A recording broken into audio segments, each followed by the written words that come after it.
आप सभी लोगों को नमस्कार। तो चलिए शुरू करते हैं अपने एसिडिक कैरेक्टर के क्वेश्चन से। जैसा कि हमने पहले लेक्चर में पढ़ा था कि हमारे पास एसिडिक कैरेक्टर को चेक करने के लिए दो फैक्टर्स होते हैं। एक एक्सपेरिमेंटल फैक्टर होता है जिसका नाम pKa वैल्यू होता है जो कि बॉन्ड एनर्जी से रिलेट करता है, और दूसरा फैक्टर होता है थ्योरेटिकल फैक्टर जो आप आज तक पढ़ते आ रहे हो।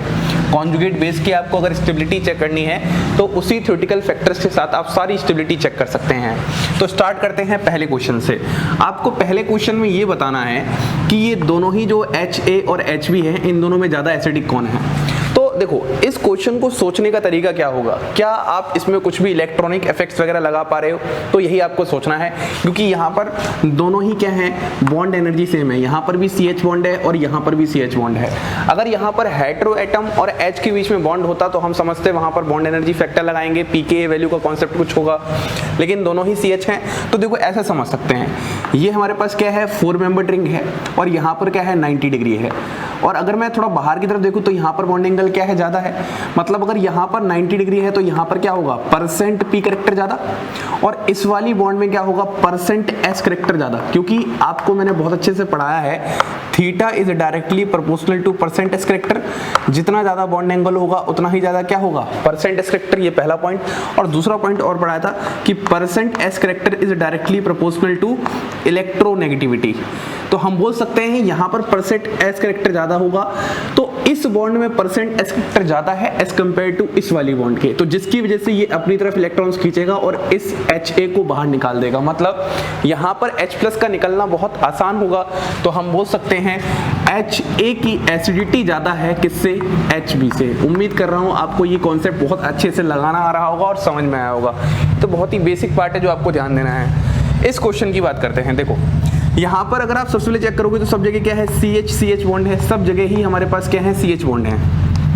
ठीक है, अगर सब जगह ही हमारे पास CH बॉन्ड है तो सबसे पहले हम क्या करेंगे, इन CH बॉन्ड की कोरस्पॉन्डिंग कॉन्जुगेट बेस बनाएंगे। देखो सिंपल सी बात ये है, जब भी आपके पास सेम एटम H बॉन्ड हो तो आपका सारा फोकस किस पे होगा, एटम H बॉन्ड। मतलब आप एसिडिक कैरेक्टर का कोई भी क्वेश्चन कर रहे हैं, आपका सारा का सारा फोकस होगा एटम H बॉन्ड। अगर आपकी एटम H बॉन्ड सेम है तो आपको वहां पर थ्योरेटिकल फैक्टर्स लगाने हैं, मतलब इलेक्ट्रॉनिक फैक्टर्स लगाने हैं। तो अगर आप सब जगह नेगेटिव लेके आओगे, देखो यहाँ पर भी नेगेटिव है, यहाँ पर भी नेगेटिव है, यहाँ पर भी नेगेटिव है और यहाँ पर भी नेगेटिव है। अब मैं एक एक करके बताता हूँ कि इसमें सबसे ज्यादा स्टेबलाइज्ड कॉन्जुगेट बेस कौन सा होगा। देखो अगर मैं इस वाले बात को देखूँ, देखो यहाँ पर ये नेगेटिव जा रहा है, इसके साथ भी रेजोनेंस में है, इसके साथ भी रेजोनेंस में है, तो मैं बोल सकता हूँ इस वाले केस में सबसे ज्यादा इफेक्टिव रेजोनेंस है। तो सबसे ज्यादा एसिडिटी किसकी होगी, इसकी, क्योंकि हमें अच्छे से पता है उसका कॉन्जुगेट बेस बनाने के बाद जहां पर नेगेटिव चार्ज की स्टेबलाइजेशन सबसे ज्यादा होगा, स्टेबलाइजेशन, तो उसका कॉन्जुगेट बेस वीक, उसके कॉरस्पॉन्डिंग एसिड स्ट्रॉन्ग। ऐसे ही यहां पर भी हमारे पास रेजोनेंस है, लेकिन यहां ज्यादा था, यहां थोड़ा सा कम है, तो हम इसको B बोल सकते हैं। अब यहां देखते हैं, ये दोनों तो हमें साफ साफ दिख चुके हैं, लेकिन यहां पर कुछ छुपा हुआ है। ये जो है इसके पास क्या होता है, D ऑर्बिटल होता है सल्फर के पास। तो यहां पर अगर आपको याद हो, जब भी कोई एक एटम है जिस पर D ऑर्बिटल है, उसके एडजेसेंट में एक एटम है जिस पर नेगेटिव चार्ज है, तो वो यहां पर क्या कर सकता है, D ऑर्बिटल रेजोनेंस। ये मैंने बेसिक केमिस्ट्री में बहुत अच्छे से रेजोनेंस वाले टॉपिक में पढ़ाया है, तो आप लोग भी एक बार समझ जाओ D ऑर्बिटल रेजोनेंस क्या होता है। जब भी कोई एटम होता है जिस पे D ऑर्बिटल होता है, उसके बगल में क्या होता है, नेगेटिव चार्ज वाला, तो वो हमेशा क्या करेगा, D ऑर्बिटल रेजोनेंस। तो ये भी एक प्रकार का रेजोनेंस है, लेकिन इस ऑक्सीजन के पास यहाँ पर कोई भी D ऑर्बिटल नहीं है, तो यहाँ पर कोई भी रेजोनेंस नहीं होगा। यहाँ पर ओनली हम इंडक्टिव इफेक्ट चेक करेंगे। तो D orbital resonance is much powerful than inductive, तो हम बोलेंगे ये हो जाएगा हमारे पास C और ये हो जाएगा हमारे पास लास्ट में D। तो देखो इनमें सबसे ज्यादा एसिडिक कौन होगा, ये वाला, उसके बाद ये वाला, फिर ये और फिर ये। तो इन दोनों में कौन होगा, ये वाला, क्योंकि ये D ऑर्बिटल रेजोनेंस दिखा रहा है। तो लीस्ट एसिडिक कौन है, ये वाला लीस्ट एसिडिक है। बहुत ही बेहतरीन क्वेश्चन था, आपको D ऑर्बिटल रेजोनेंस का मुझे यहाँ पर कॉन्सेप्ट बताना था। देखो थर्ड क्वेश्चन की बात करते हैं। अब आपसे इसमें एसिडिक कैरेक्टर पूछा है, ये दोनों ही क्या है, कार्बन एसिड हैं। तो अब आपको कार्बन एसिड की अगर बात कर रहा है तो आप क्या करोगे, वही सिंपल सी बात है, इस H बॉन्ड को देखोगे और इस H बॉन्ड को देखोगे, है ना। जब आप यहाँ से दोनों ही H बॉन्ड हटाओगे तो यहाँ नेगेटिव आएगा, यहाँ से हटाओगे H बॉन्ड तो यहाँ नेगेटिव आएगा। अब आपको देखना है इसका कॉन्जुगेट बेस सबसे ज्यादा स्टेबलाइज कहाँ है। तो आप बोलोगे सर यहाँ पर नेगेटिव चार्ज इसके साथ भी रेजोनेंस कर रहा है, यहाँ पर नेगेटिव चार्ज इसके साथ भी रेजोनेंस कर रहा है, तो यहाँ पर क्या लग रहा है, रेजोनेंस फैक्टर। इस वाले केस में अगर आप जब रेजोनेंस बनाओगे तो यहाँ पर क्या जाएगा, डबल बॉन्ड। और आपको पता है ये वाली पोजीशन क्या होती है, ब्रिज हेड। तो ब्रिज हेड पोजीशन पर या ब्रिज हेड कार्बन पर कभी भी sp2 हाइब्रिडाइजेशन नहीं हो सकती, या फिर कभी भी डबल बॉन्ड नहीं बन सकती, या फिर कभी भी कार्बोटाइन नहीं बन सकता अकॉर्डिंग टू ब्रेड्स रूल। ये हमने बहुत अच्छे से पढ़ा है, पहले जाना है। अब मेरा 1-2 दिन में लेक्चर भी आ जाएगा इसी पर, ब्रेड्स रूल के ऊपर, बेसिक केमिस्ट्री में, तो आप उसको देख लेना डिटेल में। तो हम बोलेंगे ये नेगेटिव चार्ज रेजोनेंस स्टेबलाइज नहीं है, मतलब यहाँ पर कोई भी रेजोनेंस नहीं हो रहा, क्योंकि रेजोनेंस होने से sp2 हाइब्रिडाइजेशन आ रहा है इस ब्रिज हेड पोजीशन पर, जो कि कभी पॉसिबल नहीं होता है, जिसकी वजह से ये सिर्फ -I इफेक्ट दिखा पाएंगे। और यहाँ पर क्या है, रेजोनेंस। तो हम बोलेंगे ये ज्यादा एसिडिक है carbon acid as compare to इस वाले के। इस सवाल की बात करते हैं, क्वेश्चन नंबर 4। देखो एसिडिक कैरेक्टर को समझना है तो सिंपल सी बात है, आप डिफरेंट क्वेश्चंस करो। 50 क्वेश्चन से अच्छा है कुछ क्वेश्चन करो लेकिन ट्रिकी क्वेश्चन करो, जहां पर हर एक जगह कॉन्सेप्ट सीखने को मिले। देखो इस क्वेश्चन की बात करते हैं। इस क्वेश्चन में अगर आप देखोगे तो यहाँ पर OH है, यहाँ पर COH है और यहाँ पर COH है, ठीक है, ये है सिंपल सा। अब अगर आप देखोगे तो यहाँ पर क्या लगा है, Cl लगा है, और Cl का क्या होता है, -I होता है। और हमें पता है इलेक्ट्रॉन विड्रॉइंग ग्रुप हमेशा क्या करते हैं, एसिडिक कैरेक्टर इंक्रीज करते हैं। और यहाँ पर क्या लगा है, इलेक्ट्रॉन रिलीजिंग ग्रुप लगा है, और ये हमेशा क्या करते हैं, एसिडिक कैरेक्टर डिक्रीज करते हैं। तो आप में से जो आधे से ज्यादा लोग होंगे वो क्या करेंगे, यहाँ पर इलेक्ट्रॉन रिलीजिंग है तो ये कम एसिडिक होगा, ये ज्यादा एसिडिक होगा।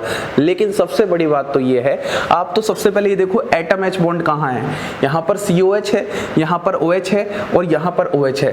तो हमें पता है ये एसिड है और एसिड हमेशा ही स्ट्रॉन्ग होता है। वहां पर आप चाहे कितने भी इलेक्ट्रॉन रिलीजिंग ग्रुप लगा दो, वो फिनॉल से कम एसिडिक नहीं हो सकता, हमेशा एसिड स्ट्रॉन्ग ही रहेगा।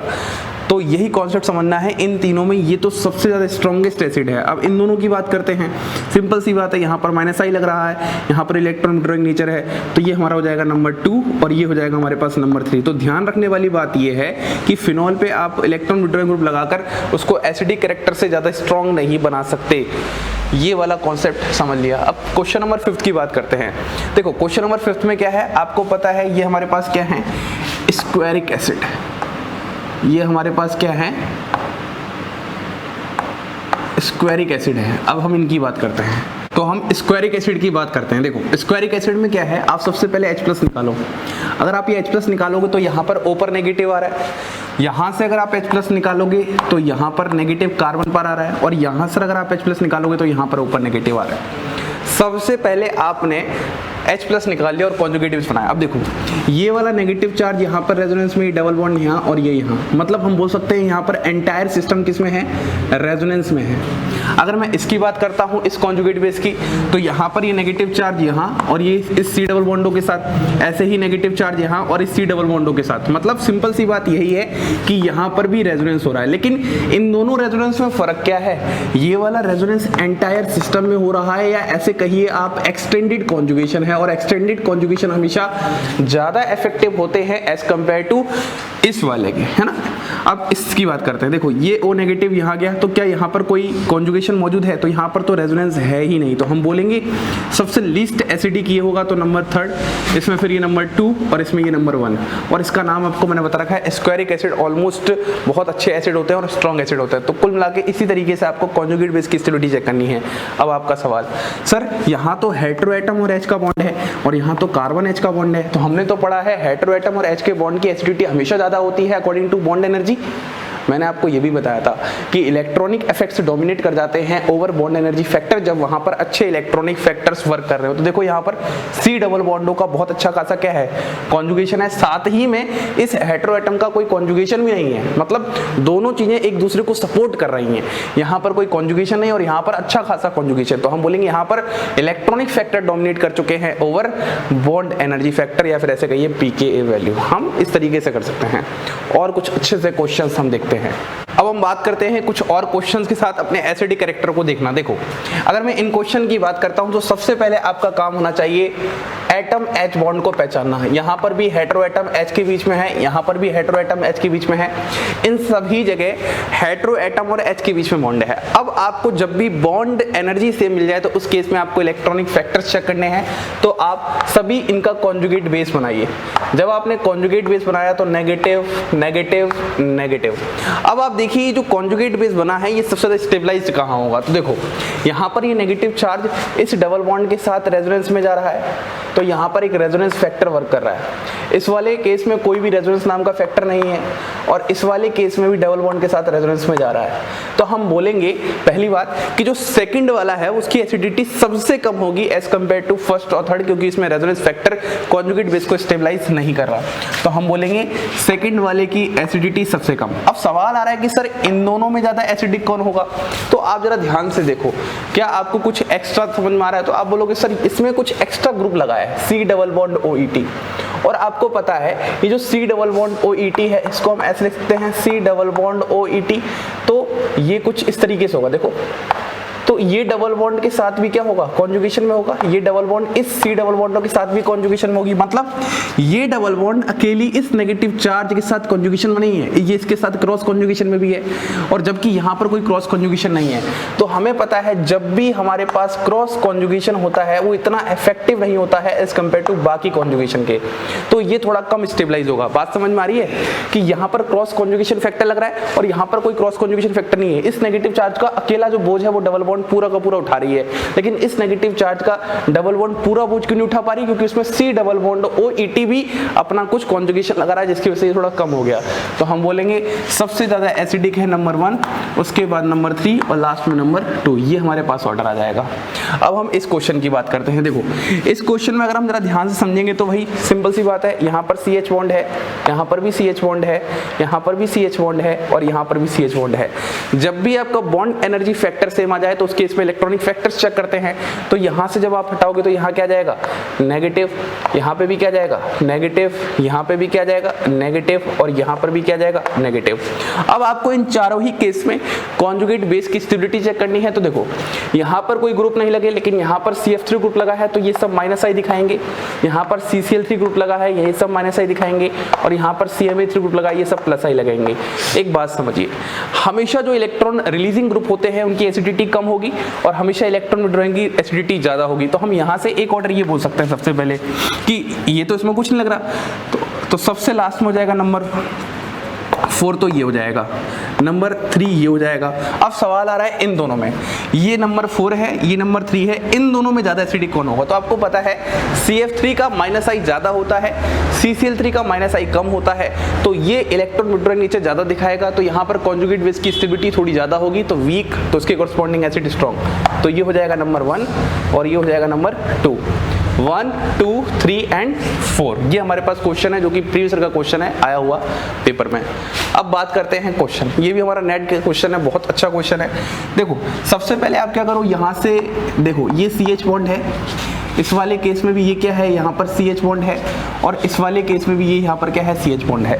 इन सभी केस में CH बॉन्ड है, मतलब बॉन्ड एनर्जी सेम है। अब आपको इलेक्ट्रॉनिक फैक्टर्स लगाने हैं, थ्योरेटिकल फैक्टर्स। तो सबसे पहले इनसे H हटाकर नेगेटिव नेगेटिव और यहाँ पर भी नेगेटिव आया। अब आप देखो यहाँ पर ये पूरा सिस्टम एरोमेटिक बन रहा है, यहाँ पर भी ये पूरा सिस्टम एरोमेटिक बन रहा है, और यहाँ पर ये सिस्टम एंटी एरोमेटिक बन रहा है, मतलब एरोमेटिक, एंटी एरोमेटिक, एरोमेटिक। और हमें पता है एरोमेटिक सिस्टम ज्यादा स्टेबलाइज करते हैं कार्बोनाइन को, कॉन्जुगेट बेस को।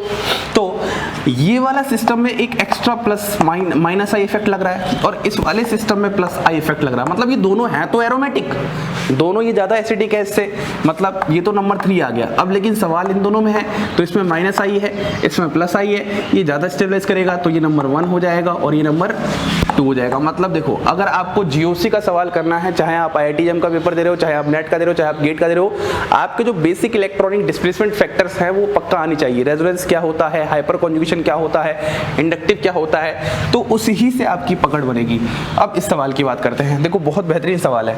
सबसे पहले आप देखो यहाँ पर भी CH बॉन्ड है, इस वाले केस में भी CH बॉन्ड है, इस वाले केस में भी यहाँ पर भी CH बॉन्ड है, और इस वाले केस में यहाँ पर भी CH बॉन्ड है और यहाँ पर भी CH बॉन्ड है। मतलब ये जितने भी एग्जाम्पल है इन सब में CH बॉन्ड है, तो बॉन्ड एनर्जी सेम है। तो अब इसमें क्या चेक करेंगे, हम लोग इलेक्ट्रॉनिक फैक्टर्स, मेरे क्वेश्चन करने का तरीका देखो, मैं सबसे पहले बॉन्ड एनर्जी देख रहा हूँ, उसके बाद इलेक्ट्रॉनिक फैक्टर्स लगा रहा हूँ, और एक एक्सेप्शन याद रखेंगे कि CsP3H का हमेशा ज़्यादा हो जाएगा ओवर बॉन्ड एनर्जी फैक्टर जब वहाँ पर कुछ एक्स्ट्रा एरोमेटिसिटी, रेजोनेंस, इंडक्टिव जैसी चीज़ आ रही होगी। तो इन सवालों को जब हम देखेंगे तो कैसे समझेंगे, देखना यहाँ से जब आपने H+ हटाया तो यहाँ पर नेगेटिव आया, तो ये सिस्टम पूरा क्या बन रहा है, एरोमेटिक। चलो एरोमेटिक बन गया। यहाँ से हटाया तो ये भी सिस्टम एरोमेटिक बन गया। तो सबसे इनका नेगेटिव बनाते हैं, ये भी एरोमेटिक बन गया, ये भी एरोमेटिक बन गया, और ये भी, मतलब ये सारे ही सिस्टम एरोमेटिक बन रहे हैं। एक बात ये हो गई। अब आपको यहाँ पर एक बेसिक कॉन्सेप्ट समझना है एरोमेटिसिटी के बारे में और अपनी कंफ्यूजन दूर करनी है। एरोमेटिसिटी जो होती है वो इलेक्ट्रॉन क्लाउड पर डिपेंड करती है। जितना बढ़िया इलेक्ट्रॉन क्लाउड होगा उतनी बढ़िया एरोमेटिसिटी होगी, ना कि डीलोकलाइजेशन। डीलोकलाइजेशन कितना भी ज़्यादा हो, कितना भी दूर दूर तक हो, उस पर डिपेंड नहीं करती, इलेक्ट्रॉन क्लाउड पर डिपेंड करती है। इसका कहने का मतलब ये है इन दोनों की एरोमेटिसिटी इन बाकी सबसे ज़्यादा होगी, क्योंकि इन सब में डीलोकलाइजेशन तो है ज़्यादा, लेकिन इनमें इलेक्ट्रॉन क्लाउड ज़्यादा कंसंट्रेट है। बात समझ में आ रही है? मतलब ये दोनों ज़्यादा एसिडिक है एज कम्पेयर टू इन तीनों के। अब इन दोनों में भी ज़्यादा एसिडिक कौन है, तो हमें पता है NO2 ग्रुप लगा रहा है -I, तो -I की वजह से ये सबसे ज़्यादा एसिडिक हो जाएगा, तो ये नंबर 1 और ये नंबर 2। अब बात करते हैं इन तीनों में, वही सेम बात। इन दोनों में यहाँ पर क्या है, 3 रिंग है, यहाँ पर एक रिंग है, तो यहाँ पर इलेक्ट्रॉन क्लाउड ज़्यादा कंसंट्रेट होगा, या ऐसे बोलिए यहाँ पर एनिलेशन इफेक्ट कम होगा। रिंग जितनी कम होगी, एनिलेशन इफेक्ट जितना कम होगा, उतनी एसिडिटी ज़्यादा होगी। सिंपल एनिलेशन इफेक्ट क्या है मैं बोलना चाहता हूँ, यहाँ पर जो ये डबल बॉन्ड है, जो ये यहाँ पर इसकी भी एरोमेटिसिटी में भाग ले रही है, वो इसकी अकेली नहीं है, वो इस रिंग की भी है। ये जो डबल बॉन्ड है वो इसकी अकेली नहीं है, इस रिंग की भी है और इस रिंग की भी है। तो आप बात समझो, इन दोनों केस में एनिलेशन इफेक्ट ज़्यादा है, मतलब इसमें जो एरोमेटिसिटी आ रही है उनकी वजह से दोनों रिंग में यहाँ पर एरोमेटिसिटी गायब हो रही है। इसमें जो एरोमेटिसिटी आ रही है दोनों रिंग में एरोमेटिसिटी गायब हो रही है थोड़े समय के लिए, और इसमें जो एरोमेटिसिटी आ रही है उसमें एक रिंग में गायब हो रही है। तो हम बोलेंगे ये ज़्यादा स्टेबलाइज हो रहा होगा इन कंपेरिजन में, तो यहाँ पर हो जाएगा हमारे पास नंबर 3। अब सवाल आ गया नंबर 4 एंड नंबर 5 कौन होगा।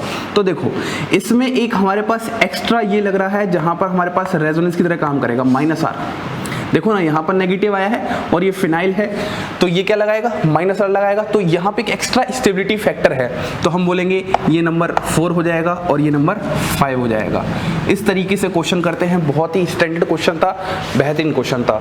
उम्मीद करता हूँ आपको ये सारे ही कॉन्सेप्ट बहुत अच्छे से समझ में आ रहे हैं।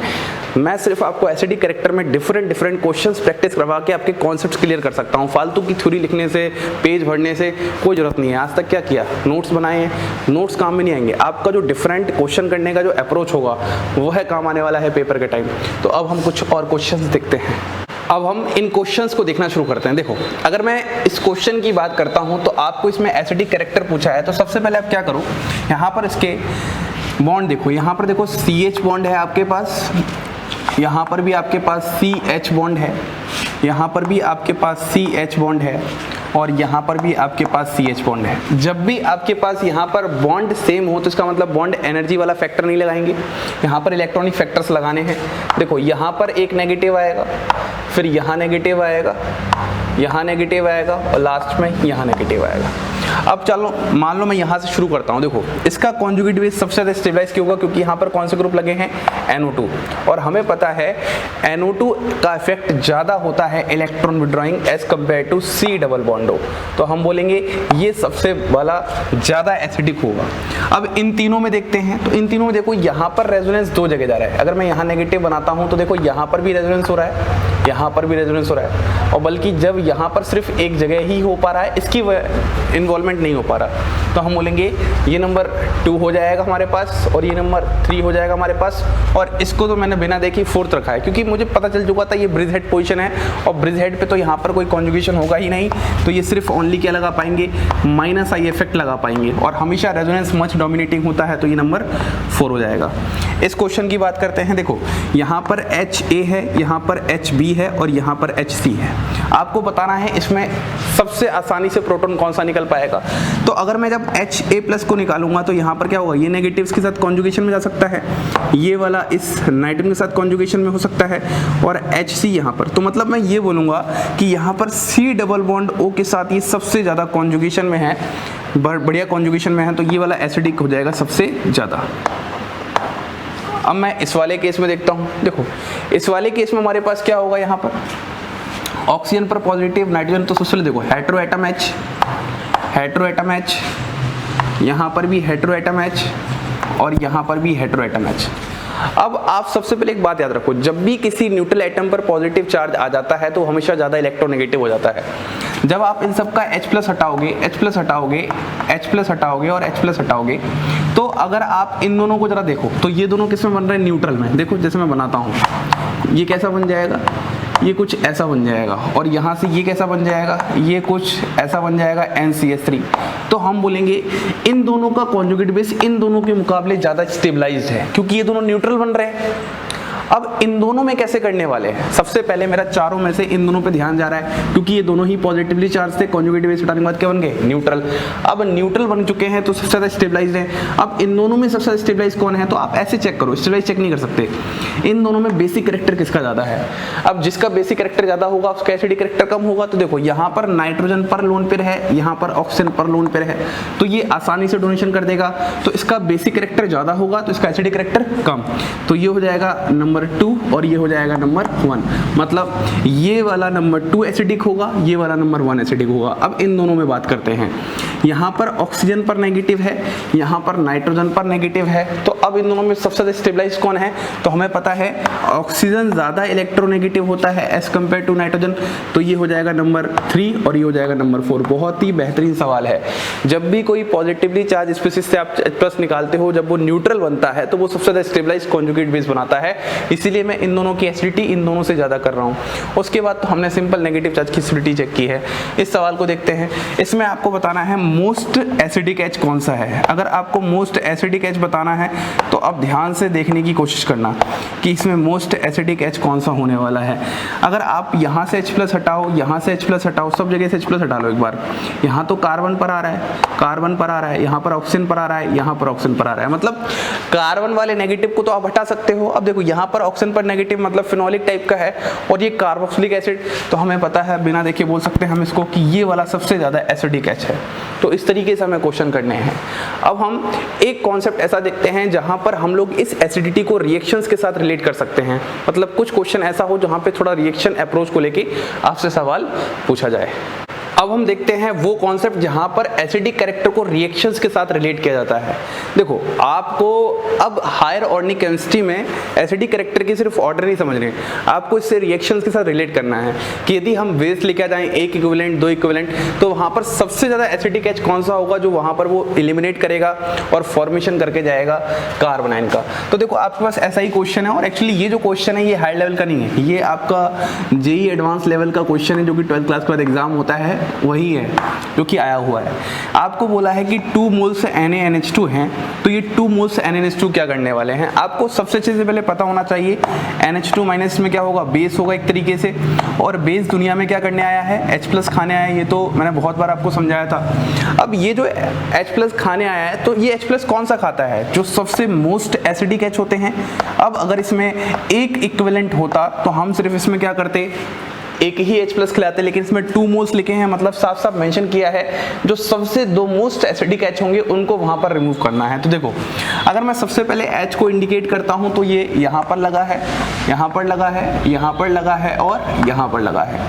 तो हम बोल सकते हैं यहाँ पर कार्बन H के बीच में H है और बाकी सब जगह हेटेरो एटम के साथ है। तो इसको तो आप सबसे पहले भूल ही जाइए, क्योंकि हमने पढ़ा था सबसे पहले हेटेरो एटम और H बॉन्ड देखते हैं, उसके बाद हम देखते हैं कार्बन sp_H, फिर carbon sp3H stabilized by electronic factors, और लास्ट में देखते हैं कार्बन sp2H जो कि बहुत ही नेग्लिजिबल शो करता है।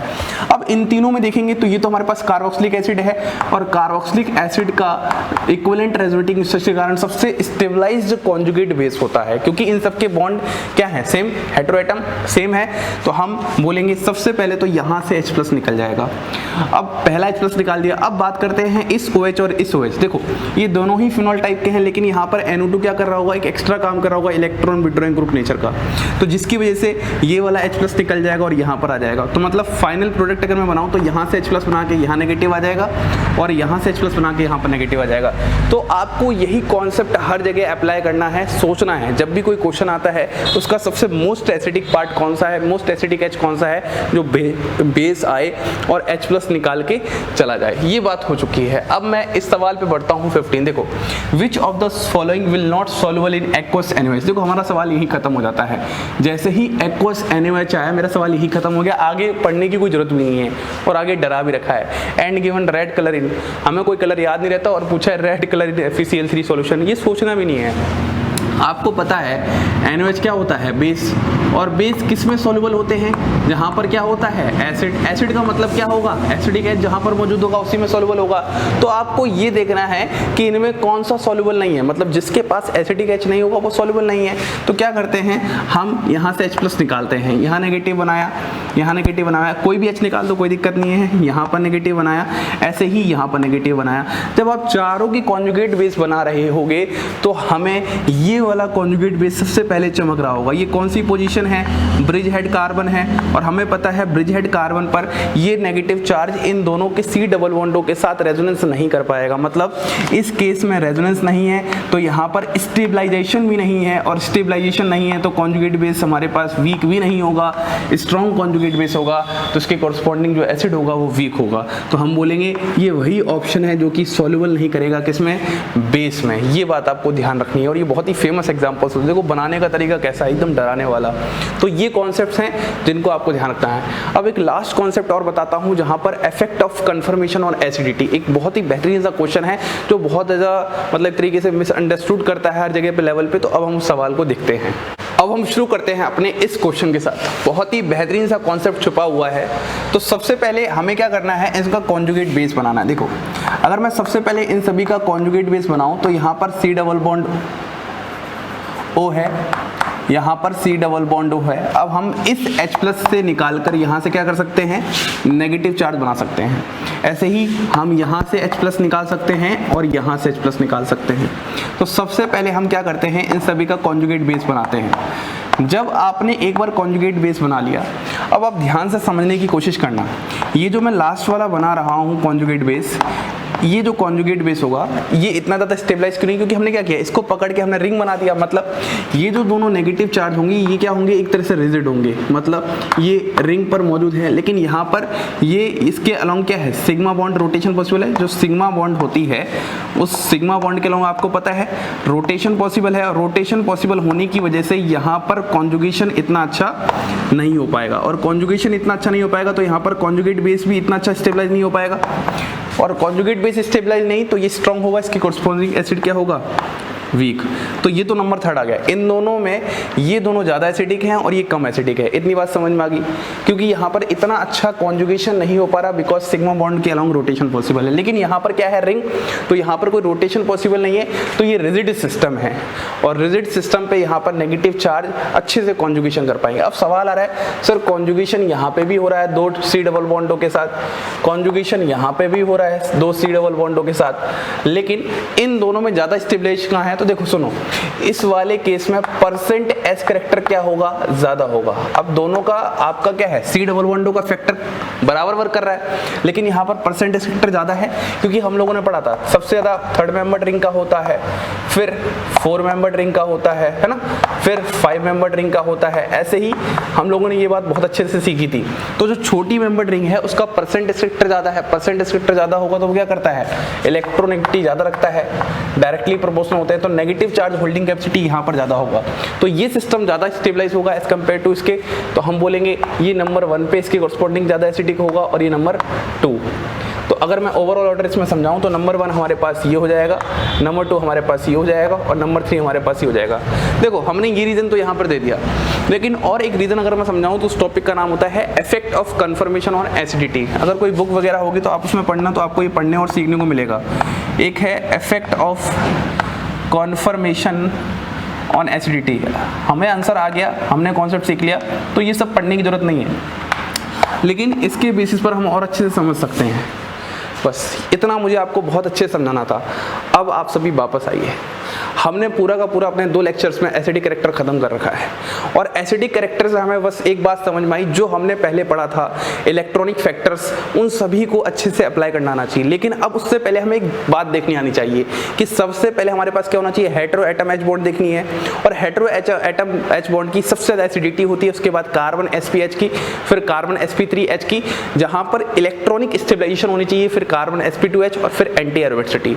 लेकिन एक केस ऐसा होगा जहां पर बहुत सारे फैक्टर्स वर्क कर रहे हो, क्यूमुलेटिव फैक्टर्स, एरोमेटिक भी हो, रेजोनेंस भी हो, इंडक्टिव भी हो, सब कुछ हो, तो कार्बन sp3H बॉन्ड ज़्यादा स्टेबलाइज हो जाता है, ज़्यादा स्ट्रॉन्ग एसिड हो जाता है, तो बॉन्ड एनर्जी फैक्टर वहां पर उसके ऊपर डोमिनेट का मतलब इलेक्ट्रॉनिक फैक्टर्स डोमिनेट कर जाते हैं ओवर बॉन्ड एनर्जी फैक्टर। ये सारी बातें आपको बहुत अच्छे से समझ में आनी चाहिए। तो कुल मिला के मुझे लगता है हमारा एसिडिक कैरेक्टर खत्म हो चुका है। अब आपको कोई क्वेश्चन करने की जरूरत नहीं है। जितने डिफरेंट क्वेश्चन थे, जितने भी एग्जाम में अभी तक आए हैं, मैंने ऑलमोस्ट सारे ही करा दिए। तो अब अगर आप इस टॉपिक पे क्वेश्चंस ढूंढ रहे हो, प्रैक्टिस कर रहे हो, तो आप अपना टाइम वेस्ट कर रहे हो। कोई और टॉपिक सोचो, उसको पढ़ो, इस पे मत इतना टाइम वेस्ट करो। हमने जीओसी यहाँ सीख लिया, तो ये हमारा यहाँ पर जीओसी खत्म होता है, ये सीरीज हमारी यहाँ खत्म होती है। अब हम अगला टॉपिक स्टार्ट करते हैं। तो आप मुझे बताइएगा कौन सा टॉपिक स्टार्ट करना चाहिए। वैसे जो मैंने सोच रखा है वही मैं स्टार्ट करने वाला हूँ, और बहुत जल्दी हम शुरू करते हैं। थोड़ा 1-2 दिन का मैं गैप लेता हूँ ताकि थोड़ा जो बेसिक ऑर्गेनिक केमिस्ट्री है वो वहाँ पर मैं कवर करवा दूँ। इसी के साथ आप सभी लोगों को धन्यवाद।